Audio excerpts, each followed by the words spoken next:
شادی کا گھر تھا، مہمان بھرے ہوئے تھے، اپنے قریبی عزیز اور شادی شدہ بہنیں جو دوسرے شہروں میں بیاہی تھیں، ہفتہ بھر پہلے سے آ گئی تھیں۔ شیخ کرم الہی کا حویلی نما بڑا سا مکان چڑیا گھر کا نقشہ پیش کر رہا تھا۔ ہر سائز، ہر عمر کے بچے، لڑکے لڑکیوں کے شور اور کہکوں سے کان پڑی آواز نہیں سنائی دے رہی تھی۔ بزرگ خواتین کو پان چبانے اور چھالیاں پھونکنے کے علاوہ جیسے کوئی کام ہی نہ تھا۔ اوپر کے کمرے میں لڑکیاں ڈھولک اور جھانجھریں لیے مبارکبادیں گا رہی تھیں۔ کوئی چھوٹی لڑکی اچانک کھڑی ہو کر ناچنے لگتی تو ایک دم ہنسی کا فوارہ اڑنے لگتا۔ ارے مومل، تم نے کیسا سوٹ بنوایا ہے مہندی والے دن کے لیے؟ ماریا نے اپنی کزن سے پوچھا۔ ہلکے سبز رنگ کا ہے، امی نے کام کے لیے بھیج دیا تھا، معلوم نہیں کیسا ہوگا، ایک دن درمیان میں ہے، ہو جائے گی تیاری۔ پھر منجلی آپا، بڑی آپا، چھوٹی آپا اور تایا جان کی تینوں بہوؤں نے زور و شور سے تیاریاں شروع کر دیں۔ طارق بھائی کی بیوی اسما کا تو جانو ابھی دلہن آپا ہی تھا، صرف 2 سال شادی کو ہوئے تھے، 1 سال کی بچی تھی۔ ارمانوں بھرے دن، مرادوں کی راتیں تھیں، ان کی تیاری سب سے جدا تھی۔ ایک دن پہلے خالہ جان نے منہارن کو گھر بلوا کر ہاتھ بھر بھر کر سب کو مختلف رنگ اور ڈیزائن کی کامدار چوڑیاں پہنوائیں اور جوڑے الگ بندھوائے۔ منہارن منہ مانگا انعام لے کر چلی گئی۔ تایا جان نے پہلے ہی سب کو منع کر دیا تھا کہ مہندی کی تقریب میں نہ گانوں کا مقابلہ ہوگا، نہ کوئی ہلڑ بازی ہوگی، کیونکہ شارق کی سسرال والے بڑے مذہبی اور سادہ لوگ ہیں، وہ ان فروعات کو قطعی پسند نہیں کرتے۔ نئی رشتہ داری ہے، کوئی شکایت کا موقع نہ دینا۔ سب لوگ چپ ہو گئے۔ لڑکے لڑکیوں نے خاصا پروگرام بنایا تھا لڑکی والوں کو شکست دینے کا، مگر سب کے دل بھوج کر رہ گئے تھے۔ وہاں جا کر پتہ چلا کہ واقعی بڑے لیے دیے رہنے والے تھے وہ لوگ۔ پھر تو انہیں بھی مؤدب رہنا پڑا۔ بہاری کباب، پراٹھے اور فرنی کا اہتمام تھا۔ گرم گرم پراٹھے اتر رہے تھے، کھانا بہت اچھا تھا، کوئی بدمزگی ہوئی نہ، دیر لگی اور انہیں جلد فارغ کر دیا گیا۔ ایک دن آرام کا پھر مل گیا۔ طارق کی دلہن اسما بڑی پیاری اور معصوم تھی، دونوں بہت خوش تھے۔ بارات کا دن آ گیا، شارق کو دلہا بنایا گیا، سسرال سے اس کی کلا، پٹکا اور ہار آیا تھا۔ سب نے اطمینان کی سانس لی، کیونکہ شارق نے منع کر دیا تھا کہ میں صحرا نہیں باندھوں گا۔ اچھا بھلا زندہ انسان چلتا پھرتا مزار لگتا ہے۔ شارق کلا دیکھ کر خوش ہو گیا۔ بارات لالہ زار پہنچی تو اس کا پرتپاک خیر مقدم کیا گیا، پھولوں کی پتیاں اور ہار ڈال کر۔ پھر مووی بنی، بڑی ہما ہمی تھی، پرستان کا گماں ہو رہا تھا۔ ہر طرف کہکوں کا ترنم گونج رہا تھا، نکاح ہوا اور ہر طرف چھوہاروں کی لوٹ مار شروع ہو گئی۔ اس کے بعد آئس کریم کے پیپر گلاس ٹرے میں رکھ کر بہرا سرو کرنے لگا اور لوگ بڑھ چڑھ کر گلاسوں پر ہاتھ صاف کرنے لگے۔ جب کھانا رائج تھا، اس وقت بھی لوگ پلیٹوں میں مرغی کی ٹانگیں بھر بھر کر اس طرح کھا رہے تھے کہ جیسے وہ اپنی زندگی کا پہلا یا آخری کھانا کھا رہے ہوں۔ اور اب آئس کریم کے گلاسوں کا بھی یہ عالم تھا کہ بچے جیبوں میں ٹھونس رہے تھے، دونوں ہاتھوں میں پکڑے منہ مار رہے تھے۔ یا الہی، ان کے والدین بھی انہیں نہیں روک رہے تھے، یا یہ کیسا طریقہ تھا؟ اس تقریب میں چچا جان کی فیملی نے بھی شرکت کی تھی۔ چچا جان اب اس دنیا میں نہیں تھے اور جائیداد کی تقسیم پر کچھ تنازع ہو گیا تھا اور ان کے درمیان پہلے جیسا خلوص اور رشتوں کا احترام نہیں رہا تھا۔ ویسے بھی چچی جان نہایت کینہ توز اور جیلس قسم کی تیز مزاج خاتون تھیں۔ انہوں نے کبھی اپنا حساب دوسروں پر نہیں چھوڑا تھا اور کسی نہ کسی موقع پر تایا جان اور ان کی اولادوں کو شرمندہ کرنے سے نہیں چوکتی تھیں۔ گویا یہ ان کے فرائض میں تھا کہ انہیں نیچا دکھانا ضروری تھا، اور ہمیشہ وہ لوگ اس کھوج میں رہتی تھیں۔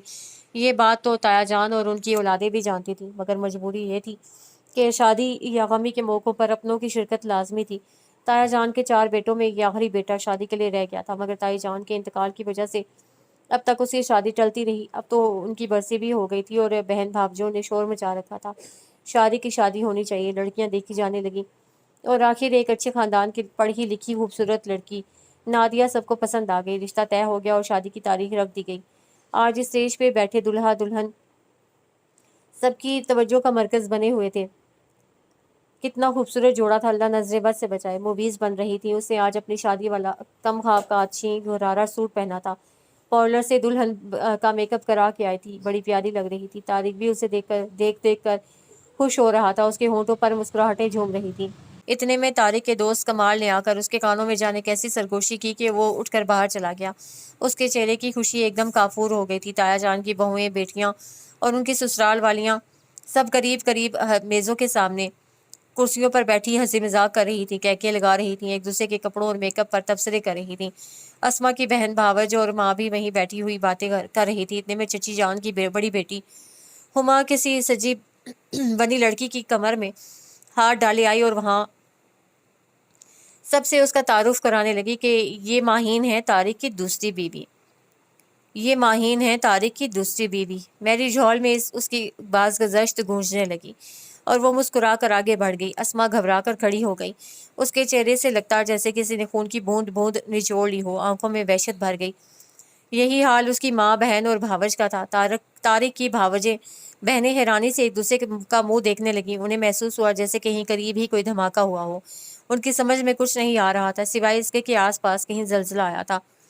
اسما کے گھر کی دیواریں ہل گئی تھیں۔ گھر کی بستی میں بڑا شور ہے، بڑی توڑ پھوڑ مچی ہے۔ اسے کیسے بچایا جائے؟ وہ سب کھڑی ہو گئیں اور اسے اپنے حصار میں لے لیا۔ کوئی پانی لا رہا ہے، کوئی اس کے ہاتھ سے لا رہا تھا۔ اسے 2 گھونٹ پانی پیا اور بڑی ننن کے شانے پر سر رکھ کر بلک پڑی۔ اچھا ہے رو لو، دل ہلکا ہو جائے گا۔ عرشی نے اسے لپٹا لیا۔ اس لمحے کی سنگینی نے اسے تڑپا دیا تھا۔ تم نے دیکھا بیٹی؟ اسما کی امی روحانسی ہو گئیں۔ تمہاری چچی کی بڑی بیٹی ہما نے کیا کہہ کر اس اجنبی لڑکی کا تعارف کرایا تھا؟ یہ کیسا مذاق تھا؟ طارق کہاں ہے؟ اسے بلاؤ، میں اسے پوچھوں تو صحیح کہ میرا کیا قصور تھا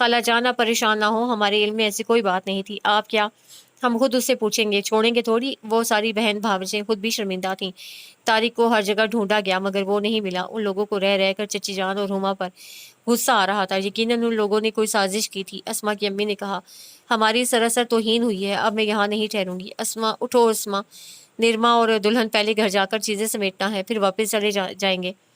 اسما بھی ہمارے ساتھ جائے گی۔ انہوں نے دلہن کی رخصتی کا بھی انتظار نہیں کیا اور ٹیکسی پر گھر آ گئیں۔ طارق نسبتاً ایک تاریک گوشے میں بیٹھا کمال سے کہہ رہا تھا، یار کمال، تم نے پہلے مجھے کیوں نہ بتایا کہ وہ کمبخت یہاں آ رہی ہے؟ اب میں کس کے سامنے صفائی پیش کروں گا، جبکہ جیتا جاگتا ثبوت چل کر خود ہی سامنے آ گیا تھا اور اسے لانے، ہمیں ذلیل کرانے والی ہماری چچی جان اور ان کی بیٹیاں تھیں۔ ہماری عزت کا تو انہوں نے ذرا بھی پاس نہ کیا، کم سے کم شادی تو ہو جانے دیتی۔ طارق سخت گھبرایا ہوا تھا۔ یار ہمیں تو یہاں آ کر معلوم ہوا کہ وہ آئی ہوئی ہے، تب میں تمہاری طرف دوڑا آیا ہوں۔ معلوم نہیں کیسے دلہن رخصت ہو کر گھر آئی۔ بڑے تایا کو بھی خبر ہو گئی تھی کہ ان کے سپوت نے یہ کارنامہ انجام دیا ہے۔ جسے نہیں معلوم تھا اسے بھی معلوم ہو گیا۔ اسما کی والدہ، بھائی بہن اور بھاوج سخت برا فروختہ تھے۔ رخصتی ہوتے اور گھر آتے ہوئے ایک بچ گیا تھا۔ لطف یہ تھا کہ ہما ماہین کو اپنے ساتھ لے کر آ گئیں اور اسے یہاں پہنچا کر چلی گئیں۔ طارق سب کے بعد گھر آیا اور اسما کو لے کر اوپر ٹیرس میں چلا گیا۔ اسے کرسی پر بٹھا کر خود بھی سامنے بیٹھ گیا۔ اسما کی پیشانی پر بل پڑے ہوئے تھے۔ اس کا موڈ بہت خراب تھا۔ اس کے بگڑے ہوئے تیور وہ سمجھ رہا تھا۔ آپ مجھے یہاں کیوں لائے ہیں؟ وہ تیز لہجے میں بولی۔ خاموشی سے میری بات سنو اسما۔ اس کی آواز بھی اونچی ہو گئی۔ واہ، الٹا چور کوتوال کو ڈانٹے، آپ مجھے غصہ دکھا رہے ہیں۔ اس کے لہجے میں سخت بیزاری تھی۔ نہ میں نے چوری کی ہے، نہ تم کوتوال ہو اور نہ میں غصہ دکھا رہا ہوں۔ دیکھو اسما، میں تمہارا شوہر ہوں اور اللہ پاک نے مجھے اختیار دیا ہے کہ میں 1 سے زیادہ بیویاں رکھ سکتا ہوں، مگر میں نے اس کی بخشی ہوئی رعایت سے قطعی فائدہ نہیں اٹھایا۔ یہ محض ایک حادثہ تھا جو اچانک ماہین میری زندگی میں داخل ہو گئی۔ اس کی تفصیل میں تمہیں شادی کے بعد بتانا چاہتا تھا، لیکن اس کی نوبت ہی نہ آئی اور وہ موقع آنے سے پہلے ہی راز تشتے ازبام ہو گیا۔ واہ، ہماری بھی ہے مہرباں کیسے۔ اب میں تم سے یہ کہنا چاہتا ہوں کہ جذبات میں اگر آ کر کوئی غلط قدم نہ اٹھا لینا۔ میری رسوائی تمہاری رسوائی اور میری عزت تمہاری عزت ہے۔ میں اب کچھ نہیں کر سکتی۔ یہ میری ماں اور میرے گھر والوں کی بھی عزت کا سوال ہے۔ اتنے بڑے ہال میں سینکڑوں لوگوں کی موجودگی میں جب آپ کی کزن نے اس کا تعارف آپ کی دوسری بیوی کی حیثیت سے کرایا تو مجھ پر آسمان ٹوٹ پڑا۔ ہر شخص کی سوالیہ نظریں مجھ پر اور میری ماں بہنوں پر اٹھ رہی تھیں۔ میری سمجھ میں نہیں آ رہا تھا کہ میں کیا کروں۔ آپ نے میرا بھرم ریزہ کر ڈالا۔ لوگوں کی چپتی نظروں سے میں پناہیں ڈھونڈ رہی تھی۔ آخر میری ماں مجھے اپنے ساتھ لگائے باہر آ گئیں۔ میری بھاوج اور بہنوں نے ایک زبان کہہ دیا، امی اب یہ وہاں نہیں رہے گی، ہمارے ساتھ جائے گی۔ میں جب اپنی خوابگاہ میں داخل ہوئی تو ماہین بڑی آرام سے لیٹی ہوئی ہما آپس سے ہنس کر باتیں کر رہی تھی۔ میرا دل خون ہو گیا۔ میں الٹے قدموں واپس آ گئی۔ کیا آپ اب بھی یہی کہیں گے کہ زہر کا یہ پیالہ شہد کی گھونٹ کی طرح خاموشی سے پی جاؤں اور کچھ نہ بولوں؟ غلط قدم کس نے اٹھایا، میں نے یا آپ نے؟ وہ ایک جھٹکے سے کھڑی ہو گئی۔ میرا اتنا بڑا دل نہیں کہ میں سوکن کو برداشت کر سکوں۔ فی الحال میں منظر سے ہٹ رہی ہوں۔ اب ان تمام باتوں کا جواب آپ میری ماں اور بڑے بھیا کو دے دیجیے گا، فیصلہ آپ کو کرنا ہے۔ وہ مڑ کر جانے لگی تو طارق نے اس کا ہاتھ پکڑ لیا۔ اسما پلیز سمجھنے کی کوشش کرو، میں اسے یہاں سے بھیج دوں گا، اب وہ دوبارہ یہاں نہیں آئے گی۔ اپنا گھر برباد نہ کرو، میں تمہاری اور بیبی کے بغیر نہیں رہ سکتا۔ اس کے لہجے میں بڑی بے بسی تھی۔ وہ ایک ہارا ہوا انسان لگ رہا تھا۔ اسما کے دل کو کچھ ہونے لگا تھا. وہ جلدی سے ہاتھ چھڑا کر نیچے اتر گئی اور آنسوؤں نے یلغار کر دی. دل کہہ رہا تھا مت جا, اسے چھوڑ کر, وہ ٹوٹ جائے گا. دماغ کہہ رہا تھا نہیں, اسے بھی تو اپنی منمانی کرنے کی کچھ سزا ملے.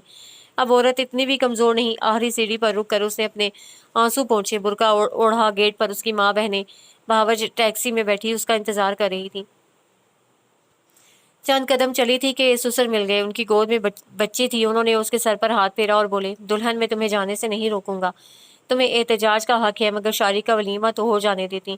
شادی کا گھر ہے, ہر شخص تمہیں پوچھے گا. وہ صبح ہی یہاں سے چلی گئی ہے. طارق اسے اسٹاپ تک چھوڑ آیا ہے. اپنا گھر بچانا یا توڑنا اب تمہارے ہاتھوں میں ہے. یہ واقعہ کوئی نیا اور انوکھا نہیں ہے بھائی. مرد عموماً ایسی حماقتیں کرتے رہتے ہیں. بس اتنا یاد رکھنا کہ اس گھر کی بہو تم ہو, ماہین نہیں. انہوں نے بچی کو اس کی گود میں دیا اور اوپر چلے گئے, اور اسما خاموشی سے جا کر ٹیکسی میں بیٹھ گئی. وہ ہزاروں مربع گز پہ پھیلا ہوا ایک مل ایریا تھا, جہاں بہت سے چھوٹے بڑے کارخانے اور فیکٹریاں تھیں. کلرکوں, افسروں اور مزدوروں کی کثیر تعداد مختلف کارخانوں اور فیکٹریوں میں کام کرتی تھی. ملوں سے ملحق اور ان کے اندر سرونٹ کوارٹرز تھے, جن میں ملوں کے چوکیدار, مالی اور کچھ مزدوروں کی فیملیاں رہتی تھیں. مل کے کچھ دور مزدوروں کی جھونپڑیاں اور چھوٹا سا ایک کچا بازار بھی تھا, جہاں لکڑی کے کیبن اور چھابڑی والے تھے. انہی جھونپڑیوں میں ایک کاغذ چننے والی بشیرہ اپنے مدکوک شوہر اور ایک جوان بیٹی کے ساتھ رہتی تھی. بشیرہ تو کاغذ چننے چلی جاتی تھی اور بیٹی جھونپڑی کی صفائی کرتی, کھانا پکاتی اور اپنے بیمار باپ کی دیکھ بھال کرتی تھی. وہ ایک قبول صورت اور گندمی رنگت کی چلبلی لڑکی تھی. اس کا دل تنہائی سے گھبرا جاتا تو وہ باہر نکل جاتی. طارق کاٹن مل میں سپروائزر تھا. ایک دن اس کی مڈ بھیڑ لڑکی سے ہو گئی. کچی عمر, اس پر ذرا نقصک سے درست ڈھنگ کے کپڑے پہنے, لاپرواہی سے ادھر ادھر دیکھتی چلی جا رہی تھی. طارق کے ساتھ اس کا دوست کمال بھی تھا. وہ بھی اسی مل میں کام کرتا تھا اور بشیرہ کو جانتا تھا. اوئے کہاں منہ اٹھائے چلی جا رہی ہے, جا اپنے گھر. وہ لڑکی رک گئی اور کمال کو دیکھ کر ہنسنے لگی. وہ بھی کمال کو جانتی تھی, مگر طارق نے اس کو پہلے نہیں دیکھا تھا. وہ خوبصورت سا لمبے قد کا نوجوان سیاہ پینٹ اور سفید شرٹ میں اسے بہت اچھا لگا, بلکہ پورے کا پورا اس کے اندر اترتا چلا گیا. وہ یکٹک اسے دیکھے گئی. کیا دیکھ رہی ہے, یہ میرا دوست ہے, اسی مل میں افسر لگا ہوا ہے, کہیں نظر نہ لگا دینا. اب دونوں اس کے قریب پہنچ گئے. یہ لڑکی کون ہے کمال؟ یہ بشیرہ کی لڑکی ہے. ماں اس کی کاغذ چننے جاتی ہے, باپ بیمار ہے. بشیرہ کی کمائی پر اس کا گھر چلتا ہے. وہ اب تک اسے دیکھے جا رہی تھی. مگر یہ مقامی تو نہیں معلوم ہوتی؟ طارق نے پوچھا. ہاں, اس کی ماں جہلم سے آئی تھی, اپنے شوہر کے ساتھ یہاں روزی کے سلسلے میں. لڑکی کو اپنی ماں کے پاس چھوڑ آئی تھی. یہاں آ کر اس کا شوہر منشیات فروشوں کے چکر میں پڑ گیا. کچھ دن تو پیسے لا کر بشیرہ کو دیتا رہا, پھر ہیروئن بیچتے بیچتے خود بھی ہیروئن پینے لگا. بیچاری بشیرہ کیا کرتی, کاغذ چننے والی عورتوں کے ساتھ لگ گئی اور بیٹی کو بلوا لیا تھا کہ گھر اور باپ کی دیکھ بھال کر سکے. ہیروئن نے اسے کہیں کا نہ رکھا تھا. سوکھ کر کانٹا ہو گیا, تب سے یہاں ہے. کبھی تنہائی سے گھبرا کر باہر نکل آتی ہے.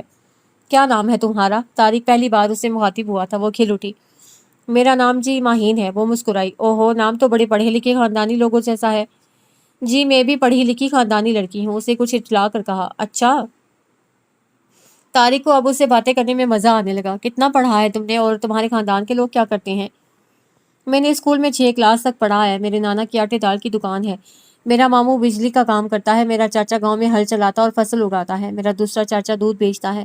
میری مامی قالین کے کارخانے میں کام کرتی ہے. اور بس. طارق نے مسکرا کر ہاتھ کے اشارے سے اس کو روک دیا. تم واقعی پڑھی لکھی خاندانی لڑکی ہو, پورا شجرہ معلوم ہو گیا تمہارا. کمال نے کہکا لگایا اور دونوں آگے بڑھ گئے.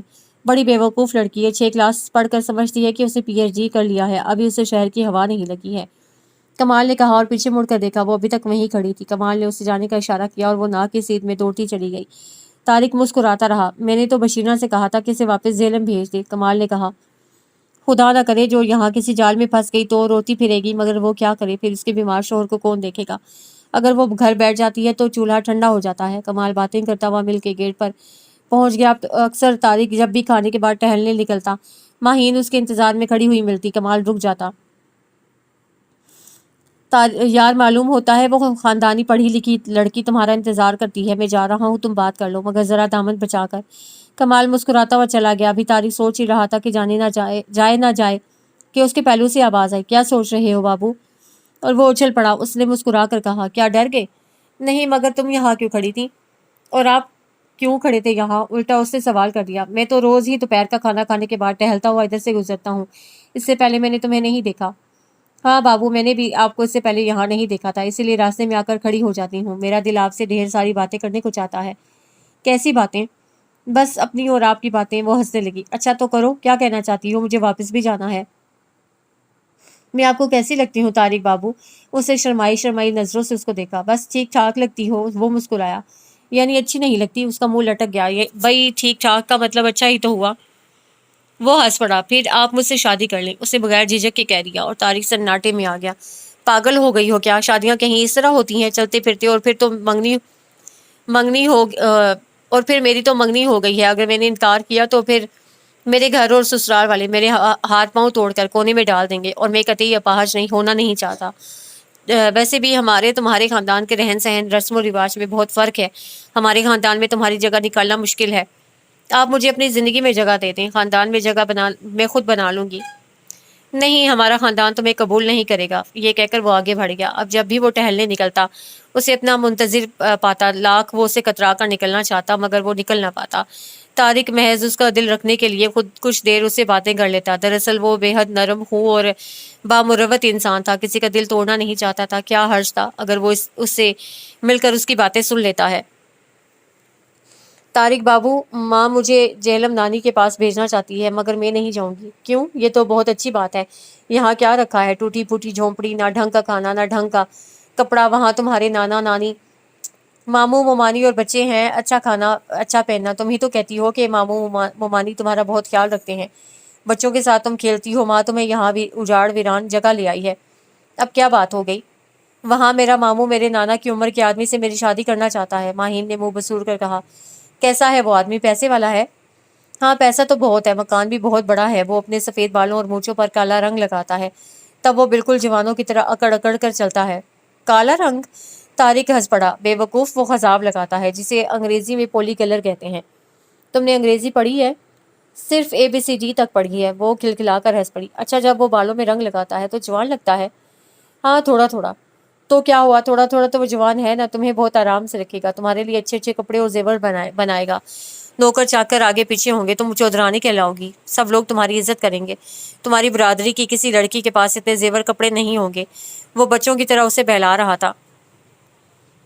مجھے نہیں چاہیے اچھے کپڑے اور زیور. وہ ایک دم ہتے سے اکھڑ گئی. اگر ماں نے مجھے زبردستی جہلم بھیجا تو میں دریائے جہلم میں چھلانگ لگا دوں گی. وہ سسکیاں لینے لگی تو وہ گھبرا گیا. دیکھو ماہین, اپنے آنسو پونچھ لو, رونا بند کرو ورنہ میں پھر ادھر آنا چھوڑ دوں گا. اسے دونوں ہتھیلیوں سے اپنے آنسو پونچھ لیے. اچھا تو پھر مجھے اپنے گھر لے چلو گے؟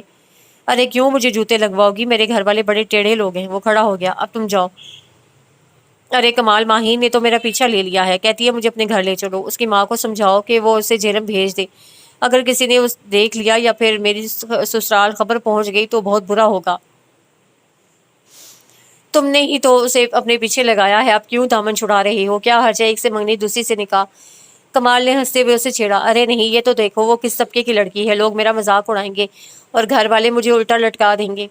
نہیں طارق, لڑکی کا کوئی طبقہ نہیں ہوتا. ساری لڑکیاں معصوم بھولی بھالی اور ٹوٹ کر محبت کرنے والی ہوتی ہیں.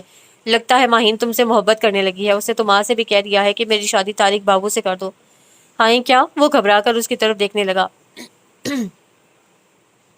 ہاں طارق, ایک دن اس کی ماں مجھے ملی تھی. کہہ رہی تھی کہ ماہین کسی طارق بابو سے شادی کرنے کو کہتی ہے. بیٹا ذرا پتہ لگانا. میں تو سارا دن روزی کی تلاش میں بھٹکتی رہتی ہوں. وہ جانے کہاں کہاں کی خبر لاتی ہے. اس نے مجھے پریشان کر دیا ہے. طارق کو تشویش نے گھیر لیا. پھر اس نے دفتر سے چھٹی لے لی اور کئی دن تک مل نہیں آیا. مگر وہ سوچنے لگا کہ کہیں ماہین اسے ڈھونڈتی ہوئی مل کے اندر نہ چلی جائے. کمال سے بھی اسے پوچھا ہوگا. کئی ماہ ہو گئے تھے اسے ملتے ہوئے. اسے اپنے دل کو ٹٹولا تو اسے بھی وہاں تشنگی محسوس ہوئی. پھر ایک دن کمال کا فون ملا. یار تم چلے گئے اور وہ بلا میرے سر ڈال گئی. اسے رو رو کر میری جان کھا لی ہے کہ مجھے طارق بابو کا پتہ دے دے. میں خود انہیں ڈھونڈ لوں گی. اس کی ماں بہت پریشان ہے اس کی وجہ سے. ارے خدا کے لیے کمال, کہیں اسے میرا پتہ نہ دے دینا ورنہ سمجھ لو میری خیریت نہیں ہے. پرسوں میں آ رہا ہوں. اسے فون رکھ دیا اور سر پکڑ کر بیٹھ گیا. پھر جب تیسرے دن آفس پہنچا, دونوں کھانے کے بعد باہر نکلے تو وہ سر جھاڑ منہ پھاڑ عجیب حلیے میں درخت کے نیچے بیٹھی ہوئی تھی. طارق کو افسوس ہونے لگا. وہ اسے دیکھ کر کھڑی ہو گئی. بابو کہاں چلے گئے تھے؟ مجھے کچھ اچھا نہیں لگ رہا تھا. بس میرا جی خراب ہو گیا. اچھا جا کر اپنا حلیہ درست کر, نہا دھو کر آ, تب بات کرنا. پھر آؤ گے بابو نا؟ ہاں آؤں گا. اور وہ ہنستا ہوا چلا گیا. ماہین بھی خوشی سے زکند بھرتی ہوئی اپنی جھونپڑی میں چلی گئی. ماں اسے حیرانی سے مسکراتے ہوئے دیکھنے لگی. ہاں ماں, بابو؟ وہ کچھ نہ سمجھی. ارے وہی طارق بابو.